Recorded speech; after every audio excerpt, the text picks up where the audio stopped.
Hello friends, welcome back. और मैं उमेश राय एक बार फिर से आप सभी का स्वागत करता हूं आपके अपने यूट्यूब चैनल मैथ्स स्ट्रोक में।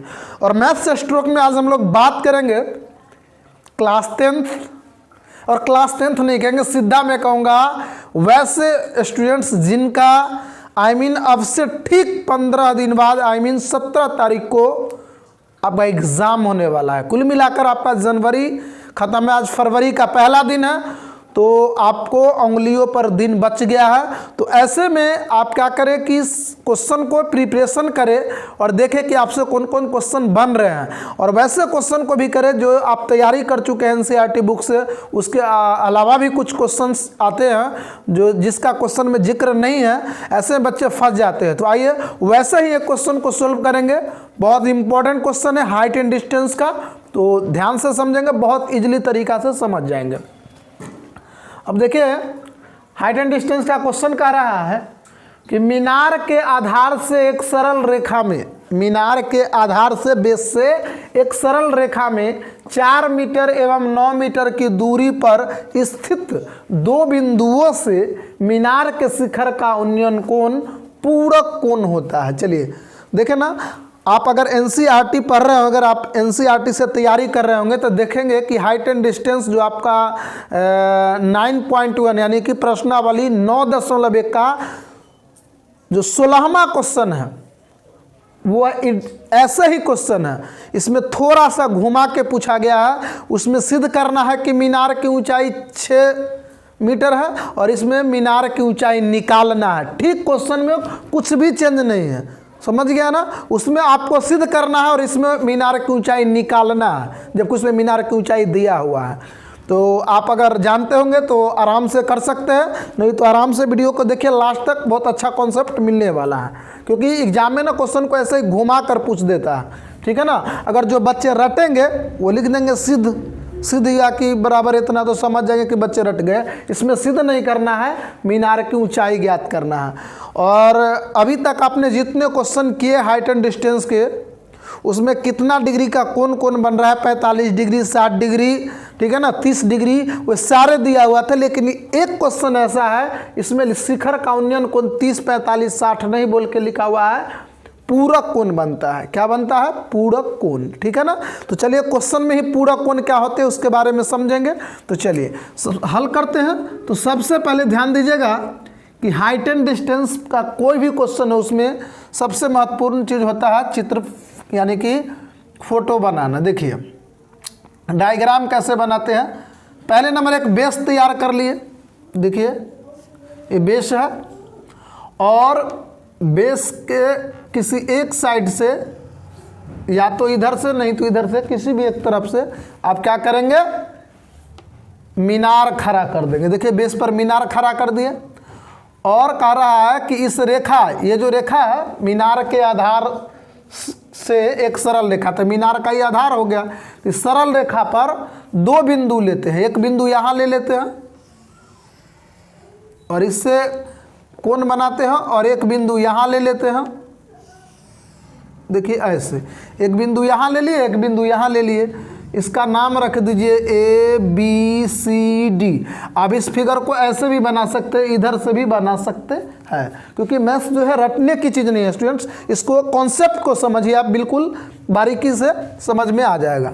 अब देखिए तो मीनार के आधार से दो सरल रेखा हो, एक तो बड़ा वाला हो गया BD, और दो बिंदु है, एक 4 मीटर का, एक 9 मीटर का। चलिए यहाँ से यहाँ तक कितना मीटर का हो जाएगा, 4 मीटर BC, और BD जो हो जाएगा यहाँ से यहाँ तक का जो है वो 9 मीटर हो जाएगा। BD ध्यान से देखिए, B से लेकर D तक 9 और BC कितना 4, तो दो सरल रेखा ले लिए। चलिए मीनार के आधार से एक D लिए, तो यहाँ से यहाँ तक 9 है, एक C लिए, यहाँ से यहाँ तक 4 है। अब देखिए ये शिखर, ये जो है मीनार का शिखर, तो उन्नयन कोण जो बन रहा है वह पूरक कोण बन रहा है। तो चलिए इसको एक मिनट समझ लेते हैं, क्योंकि मैथ समझने की चीज़ है। पूरक कोण क्या होता है? जब दो कोणों का योग अगर 90 डिग्री हो तो दोनों कोण एक दूसरे का पूरक कोण कहलाता है। जैसे 60 और 30, 60 30 को जोड़ देंगे तो 90 हो जाएगा। तो 30 का पूरा कोण 60 हो गया और 60 का पूरा कोण पूछेगा तो 30 हो जाएगा। किसी भी नंबर का अगर पूरा कोण निकालना हो तो 90 में से माइनस कर दीजिए। अगर आपसे पूछा जाए कि 50 का पूरा कोण क्या होगा तो 90 में से 50 माइनस कर दीजिए, 40 हो जाएगा। समझ में आ रहा है ना। अगर पूछेगा x का पूरा कोण क्या होगा तो 90 माइनस x। तो उसी तरह से अगर मान लीजिए हम अगर ये कोण को थीटा मान लेते हैं, ये वाला कोण को क्या मान लिए थीटा, तो ये वाला क्या हो जाएगा 90 माइनस थीटा, ये बन जाएगा। क्लियर है। अगर इसको थीटा मानते तो ये हो जाता 90 माइनस थीटा, क्योंकि पूरा कोण में अगर एक कोण जो भी होगा तो अगला कोण क्या होता है 90 डिग्री में से माइनस करना पड़ता है। तो मैंने इसको थीटा माना तो अगला हो जाएगा 90 माइनस थीटा। ठीक है। अब इसमें क्या करना है, देखिए सब कुछ क्वेश्चन में सजा दिए हैं। मीनार की ऊंचाई ज्ञात करना, इसमें मीनार कौन है, ए बी आपका मीनार है। इसकी ऊंचाई को हम h मीटर मान लेते हैं और h का वैल्यू निकालना है, h का मान निकालना है। जो h का मान होगा वही मीनार की ऊंचाई होगा। ठीक है ना। तो चलिए लिखते हैं, बहुत आसान सा लैंग्वेज, घबराना नहीं। लिखेंगे माना कि मीनार की ऊंचाई h मीटर है तथा 2 बिंदु क्रमशः 4 मीटर एवं 9 मीटर की दूरी पर स्थित है। अगर आप नहीं भी लिखते हैं, सिर्फ इतना लिख देते हैं माना कि मीनार की ऊंचाई h मीटर, तो भी कोई दिक्कत नहीं है। ठीक है ना। चलिए अब बनाते हैं, बहुत आसान है। अब समकोण त्रिभुज, चलिए बारी बारी से बनाते हैं। ए बी सी में वर्क करते हैं। ए बी सी समकोण त्रिभुज ए बी सी में देखिए हाइट एंड डिस्टेंस जो है स्पेशल एक त्रिभुज पे वर्क करता है, वह है समकोण त्रिभुज। जिस त्रिभुज का एक कोण 90 डिग्री का हो, तो एक त्रिभुज बन रहा है ए बी सी और दूसरा बन रहा है ए बी डी, समकोण त्रिभुज। बहुत बच्चे कंफ्यूज हो जाते हैं। एक त्रिभुज जो है यहाँ थीटा वाला को मान लेते हैं ए सी डी, जबकि यह त्रिभुज तो है लेकिन समकोण त्रिभुज नहीं है।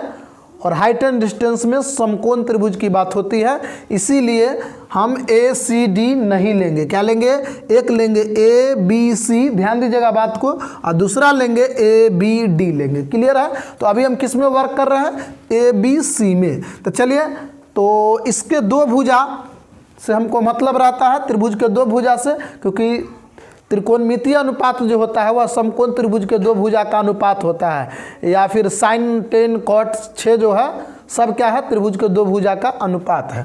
इसमें चलिए ए बी हमको फाइंड करना है, तो लिख देते हैं ए बी, और बटे में मुझे गिवन क्या है, क्या दिया हुआ है, बी सी पता है, तो यहाँ पर ले लेते हैं बी सी। क्लियर है। तो ए बी क्या है, लंब, और बी सी क्या है, आधार है। तो लंब बटा आधार, लंब बटा आधार, तो कौन सा त्रिकोणमितीय अनुपात बनेगा, 10, लंब बटा आधार का 10, और क्या डिग्री है, तो 90 डिग्री माइनस थीटा, यही ना है यहाँ पर कोण के जगह पर। तो अर्थात चलिए ए बी कितना है स्टूडेंट्स, तो ए बी हमारा h है, तो यहाँ पे डाल देंगे h, अब बटा में बी सी, तो देखिए बी सी की दूरी कितना है, 4 है, तो यहाँ पर क्या डाल देंगे 4। बहुत आसान क्वेश्चन है, एक बार में 100% समझ में आ जाएगा। अगर ये क्वेश्चन एग्जाम में आ गया तो बिल्कुल आप छोड़ने वाले नहीं हैं।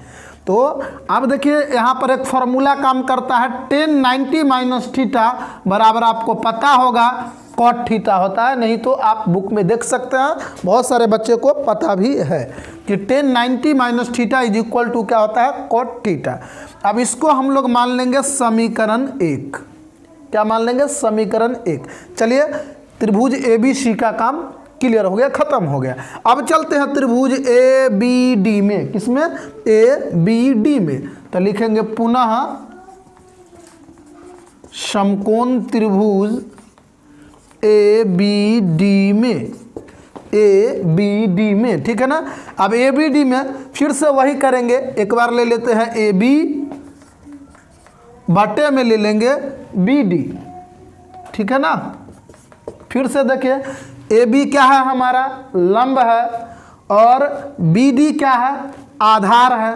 तो लंब बटा आधार फिर से क्या हो जाएगा, 10 हो जाएगा।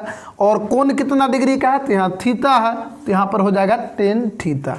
क्लियर है। तो लिखेंगे अर्थात ए बी हमारा कितना है, तो ए बी एच है, फिर डालेंगे एच, और बटे में है बी डी कितना है, 9, बराबर हो जाएगा 10 थीटा का 10 थीटा। इसको मान लेंगे समीकरण 2। क्लियर है। अब समीकरण 1 और 2 हो गया। अब कुछ नहीं करना है, समीकरण 1 और 2 को क्या करेंगे, सिंपली गुना कर देंगे। दोनों इक्वेशन जो बन रहा है दोनों को गुना कर देंगे, समीकरण 1 और 2 को।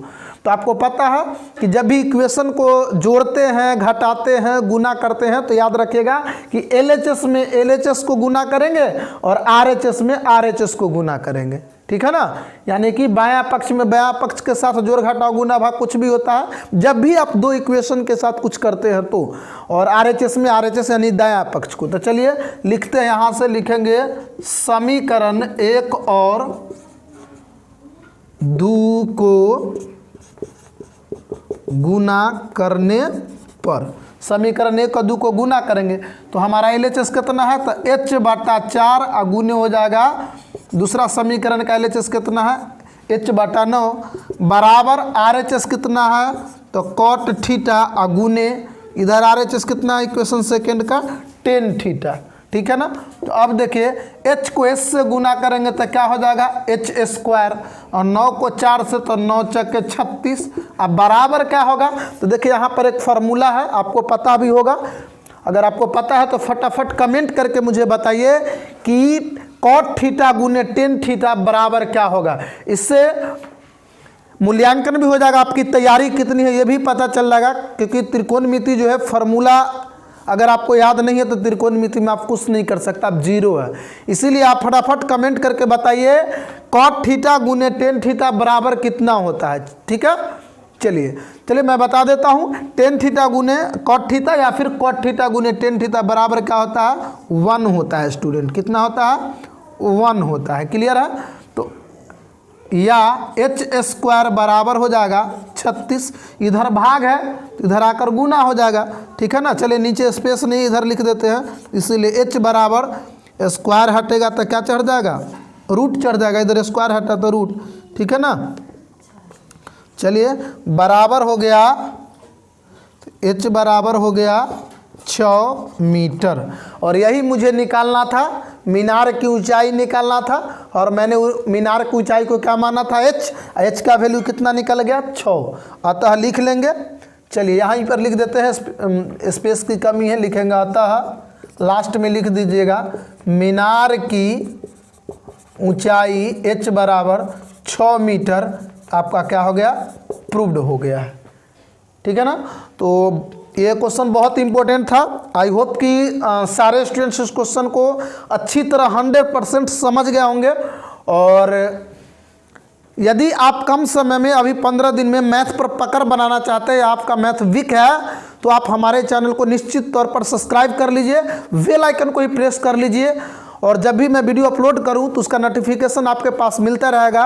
और मैं एक रिक्वेस्ट करूंगा कि एक भी वीडियो मिस मत कीजिए, क्योंकि ये 15 दिन में आपको बहुत सारे मार्क्स का जो है तैयारी कराया जाएगा इस चैनल के माध्यम से। इसलिए सारे वीडियो का जैसे ही नोटिफिकेशन जाए फुल वॉच कीजिए, देखिए उससे, और उससे कॉन्सेप्ट उठाइए। चलिए तो फिर जुड़े रहिए मैथ्स सिस्टर के साथ। फिर मिलते हैं नेक्स्ट वीडियो में। जय हिंद।